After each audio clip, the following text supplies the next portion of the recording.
Olá, eu sou o Francisco Pinto Balsemão. Este é o podcast Deixar o Mundo Melhor.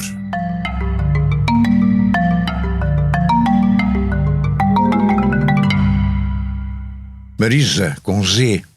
Porquê o Z? Meu pai. Foi? Meu pai gostava muito de uma cantora que se chamava Marisa Gata Manso, brasileira. Sim.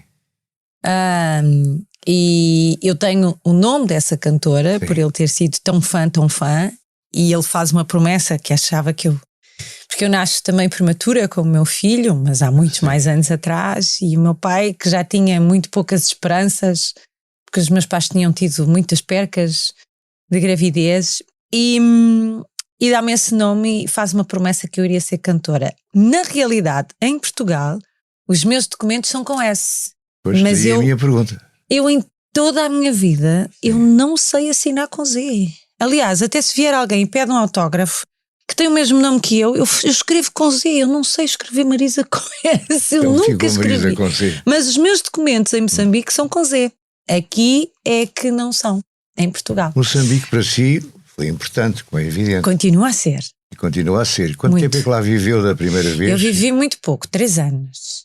E Eu vim para Portugal com 3 anos. Não se lembra muito. Lembro-me de muita coisa, incrivelmente. É sim? Muita coisa. Da quinta do meu avô, lembro-me da casa da cidade da minha mãe, lembro-me da quinta que os meus pais também tinham. Os meus pais tinham uma vida muito agradável em Moçambique. Obviamente que são memórias muito vagas, não é? De coisas muito vagas. Mas eu vou todos os anos a Moçambique. Eu tenho avó, tios... Minha mãe tem 16 irmãos, portanto... Estão todos lá, mais Estão todos lá. Todos? A minha mãe é a única que vive em Portugal. E eu tento sempre passar o Natal, e agora desde que fui mãe, né, já vai fazer 11 anos, mas tento sempre passar o Natal e o fim do ano em Moçambique, para que o Martim também sinta esse lado de família. E em que sítio, em que parte de Moçambique? Somos de Inhambane, que dizem que é a terra da boa gente. Eu acredito. E esse seu núcleo familiar está baseado em Inhambane? Não, a minha avó continua a viver em Inhambane, na casa de família, e os meus tios vivem em Maputo. E gosta mais de Maputo ou de Inhambane? De Inhambane. Sim. Gosto mais, é mais bonito, é mais calmo, tem praia, e sinto um pouco como também meu, porque a minha mãe nasceu ali, já vi a escola onde a minha mãe cresceu. Eu vou à casa onde a minha mãe nasceu, e eu sinto que é meu também, de alguma forma. E faz alguma coisa por Moçambique? Tem alguma atividade? Eu tento sempre. Social, cultural, política? Cultural tento sempre. Mas Moçambique, não sei como dizer isto, é um país difícil.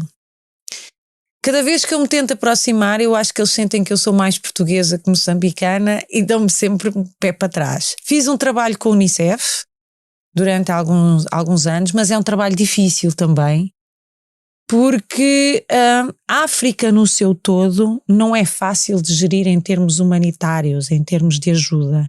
Tem sempre muitas armadilhas e é sempre muito difícil trabalhar esses territórios.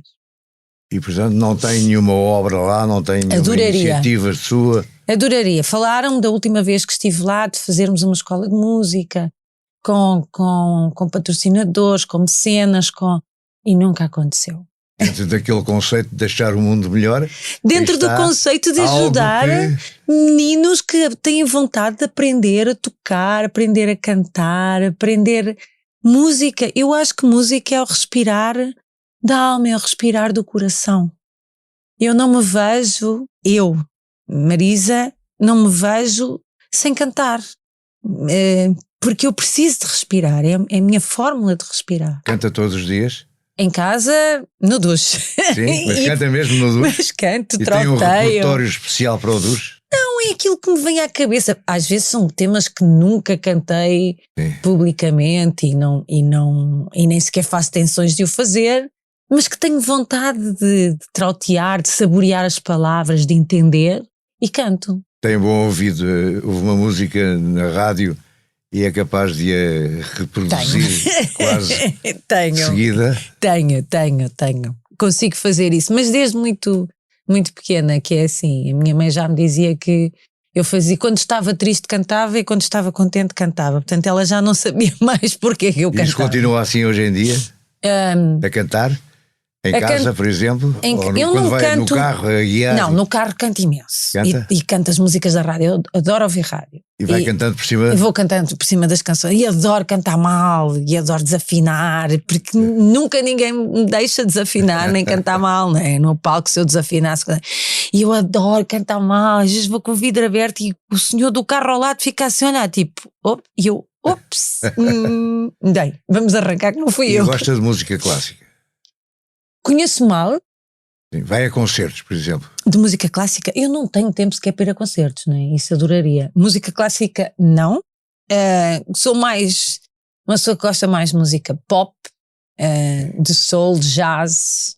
Música clássica, tenho que ser sincera, que conheço muito mal. Conheço, sei lá, o trivial, o que toda a gente talvez conheça. Mas não vai, por exemplo, aos concertos da Gulbenkian ou noutros sítios? Nunca tenho tempo, doutor. Eu gostava. Eu cheguei há 2 dias dos Estados Unidos.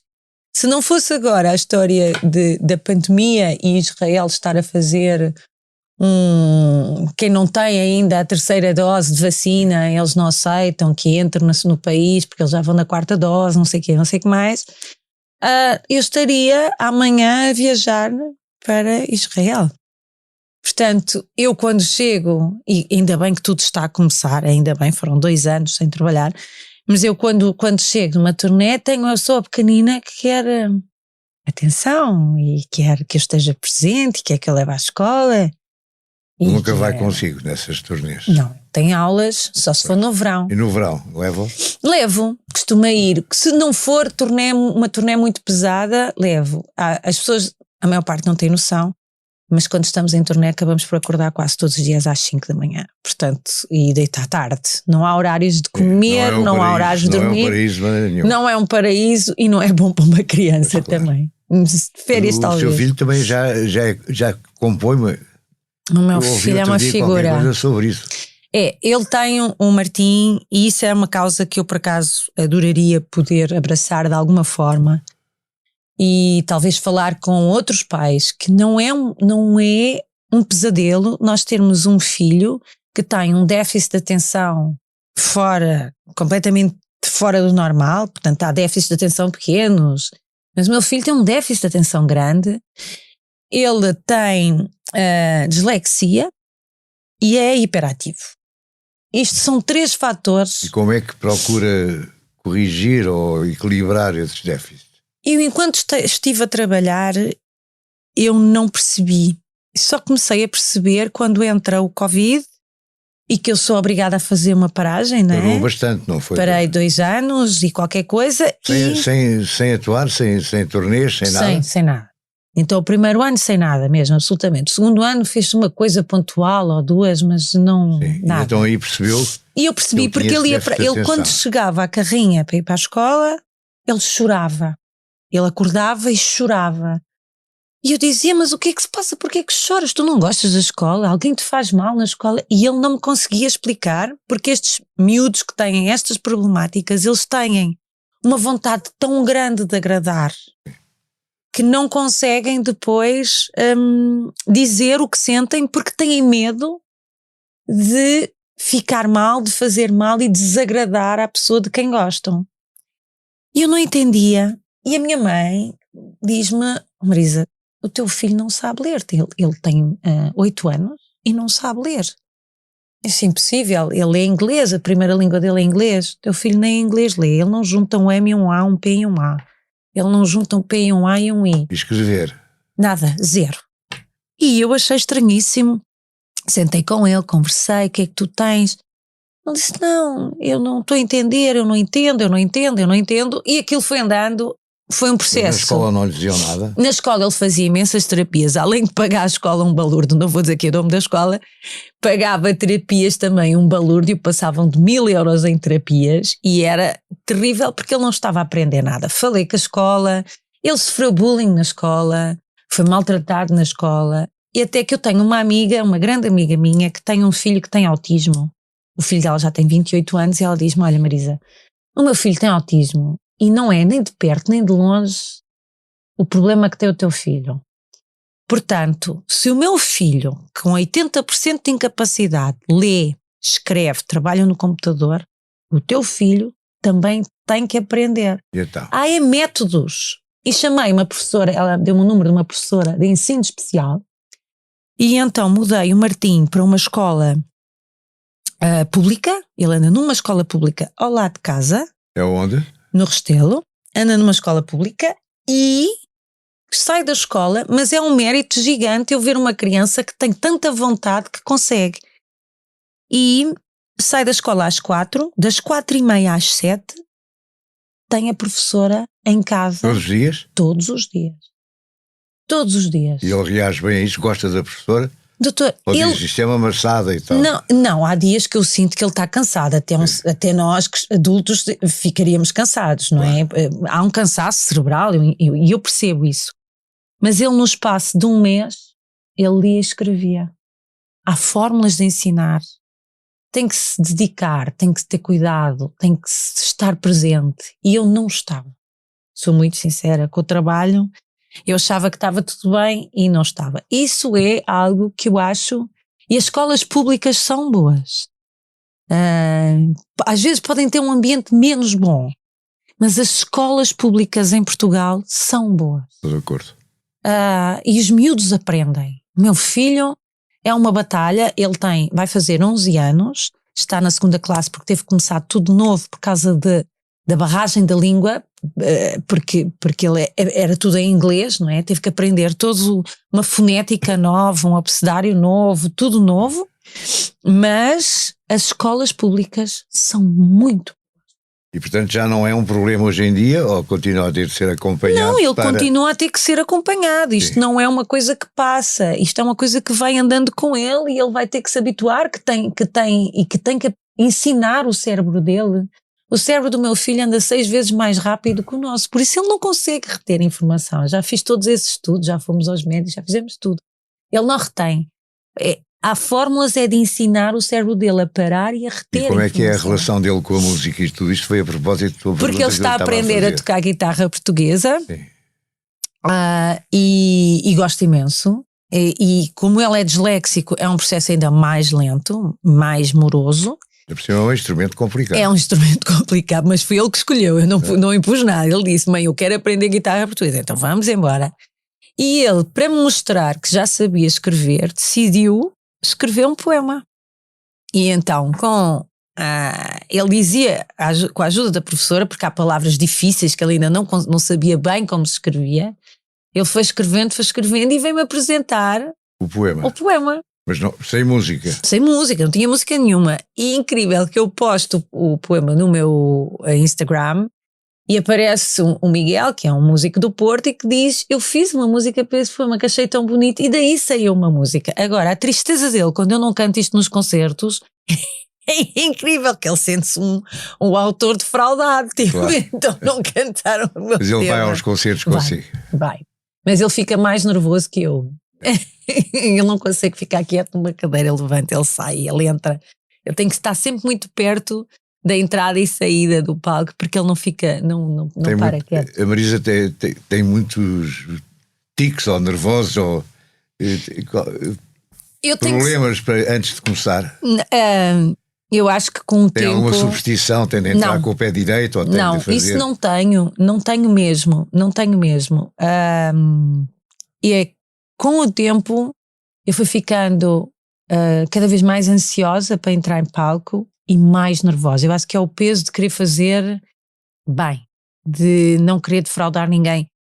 Eu acho que quando alguém predispõe do seu tempo e do seu dinheiro para vir assistir a um concerto, tem que levar uma experiência única. E eu tenho a obrigação de dar essa experiência única. E é isso que eu tento fazer. Então os nervos são tantos. Olha, no último concerto do Porto, as pessoas não sabem, também não é público, estava à porta do hospital quando acabou o concerto, e passado uma hora estava à porta do hospital no Porto, porque os nervos são tantos, o meu estômago tranca, eu não consigo comer. Eu já vinha de uma turnê grande, como que tinha estado em salas que me põem extremamente nervosas, são salas muito importantes. E o estômago vai fechando, e no Porto não consegui comer absolutamente nada, já vinha muito cansada também. E quando acabou o concerto, o corpo acusou. Esse seu concerto do Porto foi aonde? Foi quando? Foi agora, dezembro? Não, janeiro? Já não sei. Dezembro. Aonde? Dezembro. No Porto, no Super Boca Arena. E foi um sucesso? Mais um? Mas eu sou uma artista mimada. Sim.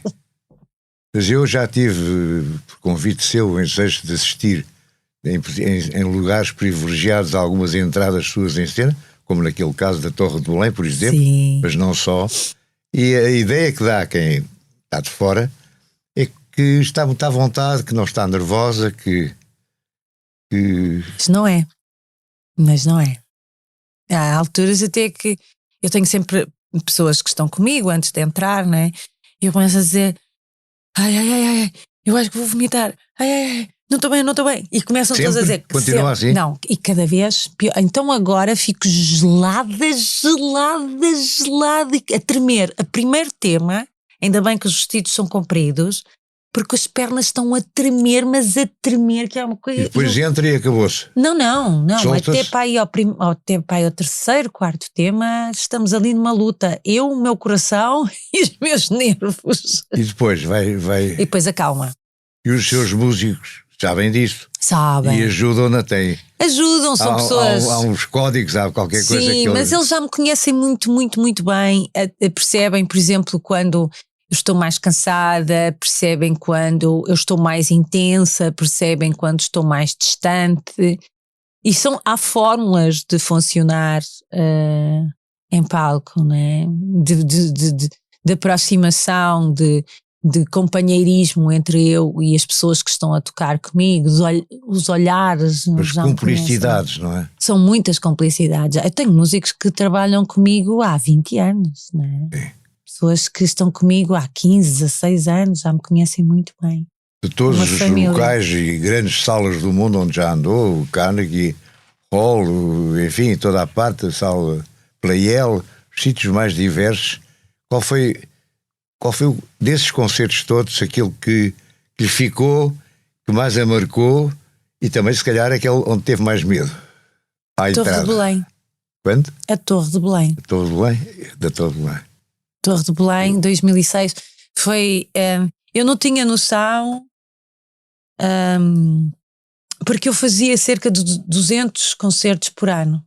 210 concertos por ano. O que é uma brutalidade. É uma brutalidade naquela altura, que conseguia fazê-los. E eu não tinha noção que aqui em Portugal, na minha casa, existia um carinho tão grande. E quando me dizem vamos fazer um concerto na Torre de Belém, eu fui completamente contra a ideia, dizer não, mas quem é que vem? Quem é que me vem ver? Ninguém me vem ver. Estavam milhares e milhares de pessoas. Estavam, a última contagem foram 25 mil. Pois é, muita gente. Foi muito bom. Mas aí foi bom, porque eu percebi que as pessoas tinham carinho e apreço. E lá fora, onde é que se sentiu mais... ufana, mais vaidosa, mais contente de ter sido aplaudida e reconhecida? Qual é a sua coroa de glória, digamos? E sempre da ideia de deixar o mundo melhor, porque os seus espectadores saem melhor dos seus concertos. Também é uma maneira de deixar o mundo melhor. E eu tenho recebido, olha, há uns tempos recebi uma carta, eu ando à procura desse médico, por acaso se ele ouvir, que me contacte, por favor. Um médico que é neurocirurgião, eu acho que é do Hospital de São José. Ele contactou-me através de Facebook e eu não consigo encontrar a mensagem. Português. Que me dizia que depois das suas cirurgias, ele fazia a cura através de música também. Sim.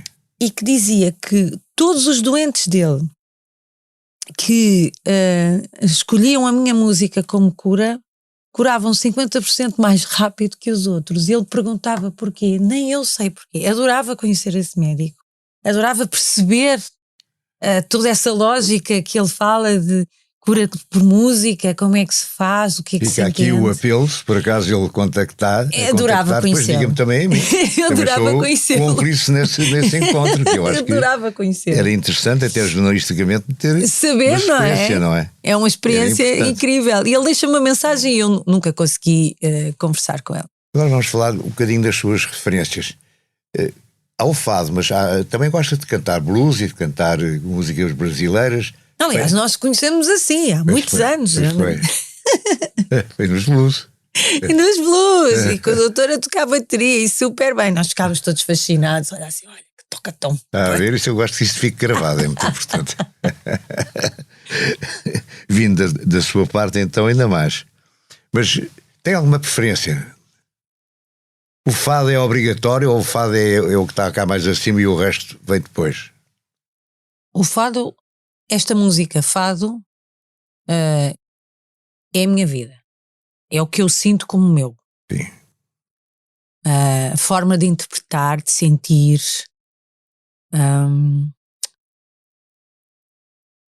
Sou eu. Não existe.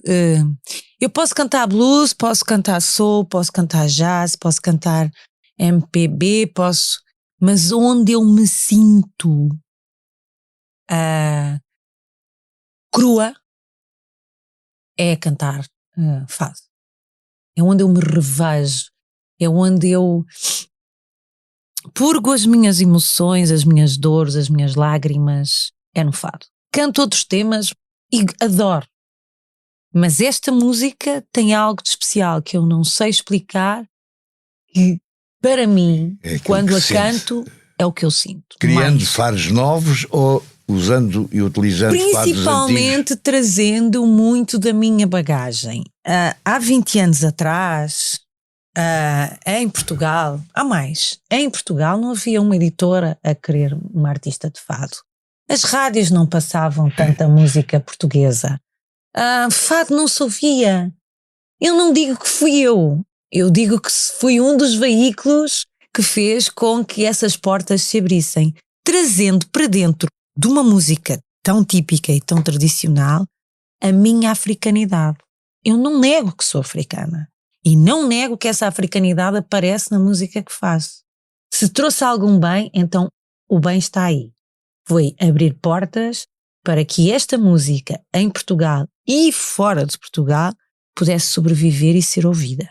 E eu acho que isso é importantíssimo, porque esta música tem muito para dar.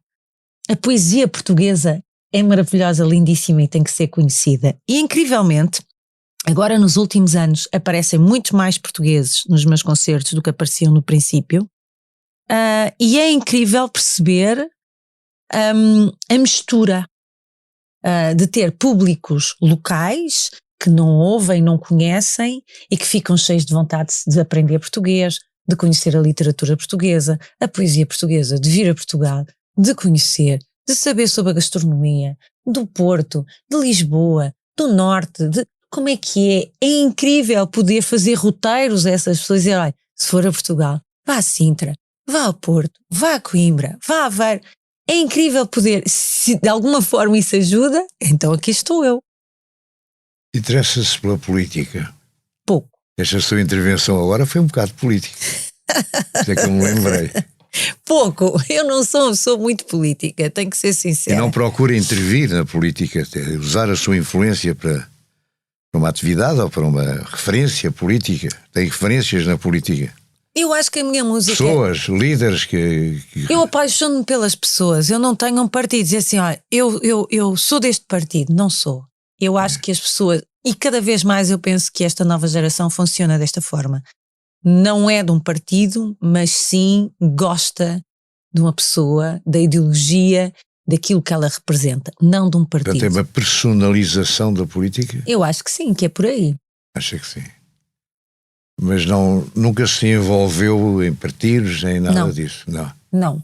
Aliás, eu acho que a minha música é tão transversal, não é? A tantos públicos e a tantas idades que é um bocado complicado, não é? Ter uma cor política, se assim se possa dizer. Mas há pessoas pelas quais eu olho e digo, gosto, é uma pessoa que eu seguiria. Mas a escolha dos poetas que cantam pode ser uma escolha também, tem alguma opção ideológica, pelo menos.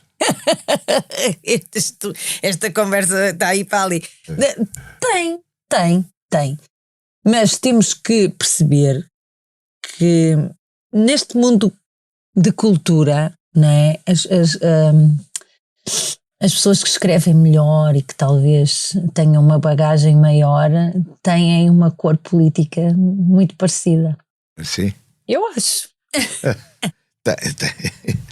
Agora digam outra coisa, estamos quase a acabar o nosso tempo. Quando planeiam a sua vida artística, isso é preparado, vamos aqui, vamos acolá, neste espetáculo vamos fazer assim, no outro vamos fazer assado? Não. Ou os espetáculos são todos muito parecidos? Os espetáculos são há todos... uma chapa 1 ou não, há não, chapa 1, não. 2, 3? Não, o espetáculo tem uma linha, não é? Com os temas das quais eu digo, estes temas não saem, têm que ser sempre cantados. Sim. E depois, conforme o espaço onde eu estou, a cidade onde eu estou, eu gosto de acordar e de dar uma volta pela cidade, sentir o ambiente, a energia, a forma como a cidade respira, também depois vai-me motivar a forma como eu vou cantar à noite. Como é que isso é transposto? Eu olho para as pessoas, olho para as cores, olho se as pessoas são muito sorridentes, são menos sorridentes, se a cidade é muito bonita, se é uma cidade mais fechada, mais feia, mais cinzenta. Isso tudo acaba por condicionar muito a fórmula como se vai fazer o concerto à noite. Mas há uma coisa que eu chamo que é o dar e receber. Eu quando estou em palco dou, mas também tenho que receber. E o que é o receber? É o carinho, é as palmas. Se foi um público muito tímido, o concerto vai se tornar mais tímido. Já tem tido casos públicos muito tímidos? Já. Aonde, já tive. Finlândia.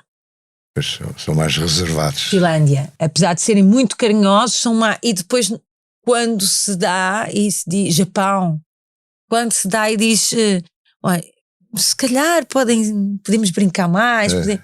E aí sentem-se à vontade e anima. Mas até dar esse passo, há ali Os seus ídolos, a Amália ocupa um lugar cimeiro?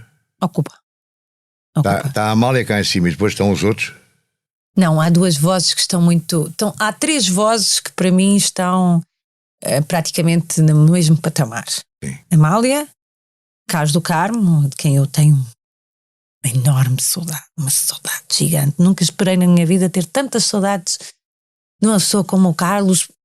Tenho uma saudade gigante, sonho. Eu chego a sonhar a conversar com o Carlos. É uma coisa inacreditável. Bem, não interessa. Amália, Carlos do Carmo e Fernando Maurício. São as três vozes das quais eu me rejo e me inspiro. E da nova geração de fadistas? Não, tem pessoas que eu gosto bastante. Tem? E ajuda essa nova geração? Dá-lhes conselhos? Não, porque nós somos todos muito distantes uns dos outros. Incrivelmente. Não se dão uns com os outros? Não. Cada um está a fazer a sua vida. Se nos encontrarmos, conversamos e estamos ali aquele bocadinho. Mas não é algo de nos encontrarmos, tomarmos café, de conversarmos. Não, mas tem vozes maravilhosas que têm aparecido nos últimos tempos e que eu gosto imenso de ouvir. O Camané já não é tão novo assim, mas sou fazérrima, né? E ele sabe disso.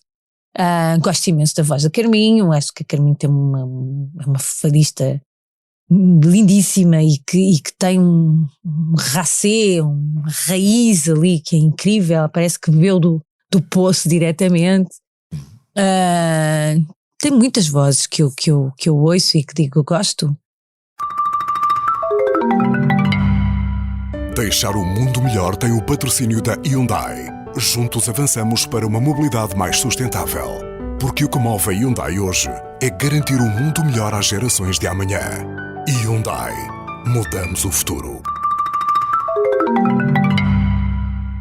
E agora, que mensagem é que quer deixar? O que é que vai fazer daqui em diante, depois desta nossa conversa, e antes dela, com certeza, para deixar o mundo melhor?